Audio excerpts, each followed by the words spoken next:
বঙ্গবার্তায় এখন আবহাওয়ার পূর্বাভাস। দক্ষিণবঙ্গে আবার আমরা তাপপ্রবাহ পেতে চলেছি।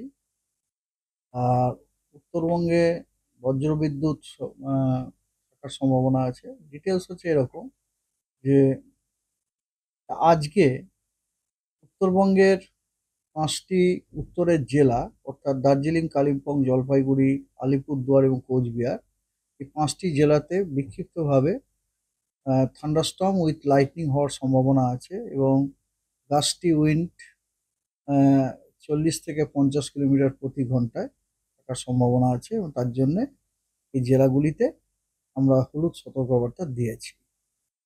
আর আগামীকাল আগামীকাল দক্ষিণবঙ্গের অনেক জেলাতে তাপপ্রবাহ হওয়ার সম্ভাবনা আছে। অনেক জেলাতে হট অ্যান্ড হিউমিড ওয়েদার থাকার অবস্থা আছে এবং অনেক জায়গাতে ওয়ার্ম নাইট থাকার সম্ভাবনা আছে।